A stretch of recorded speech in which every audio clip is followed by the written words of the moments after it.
அதில் வருகிற ஒரு விருப்பங்களை பாடலாக மாற்றிய சங்கம். தருமத்தின் வழி கூறவே மதங்கள் கருத்துக்கள் பரிமா புன்னருளை வேண்டித்தான் புவி மீது வாழ்கின்றோம். விழியில் வண்ணங்கள் என்ற யூடியூப் சேனலுக்கு உங்களை வரவேற்று கொண்டு வடமராட்சியில் பல கலைஞர்கள் புகழ் பூத்தவர்களாக காலங்காலமாக இருந்து வந்து கொண்டிருக்கிறார்கள். அந்த வகையிலே எமது வடமராட்சி பிரதேசத்தைச் சேர்ந்த இசையாசிரியை செல்வி ஜோயஸ்வரி வள்ளிபுரம் அவர்களது இல்லத்திலே வந்திருக்கிறேன். அவர்களை உங்களுக்கு அறிமுகம் செய்வதிலே பெருமிதப்படுகிறேன். அவர் ஒரு ஓய்வு பெற்ற ஆசிரியர், அதே நேரத்தில் பலவிதமான ஆக்கத்திறன்களை வாத்திய கருவிகளை வாசிக்கக்கூடிய ஒரு வல்லமை பொருந்தியவா. அவரை நான் உங்கள் சார்பாக வரவேற்க போகின்றேன். வணக்கம் டீச்சர். வணக்கம். இன்று உங்கள் வீட்டுக்கு நல்ல ஒரு மனமகிழ்வோடு வந்திருக்கின்ற தருணம்.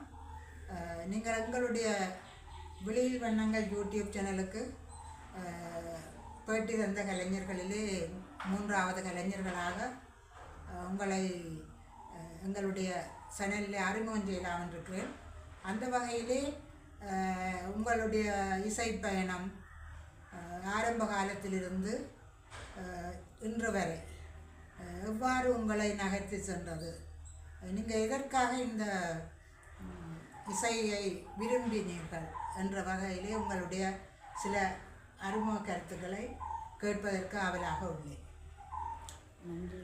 என்ன இந்த பேட்டி காண்பதற்கு தெரிவு செய்ததற்காக தங்களுக்கு எனது நன்றியை தெரிவித்துக் கொண்டு, எனது இசை பயணமானது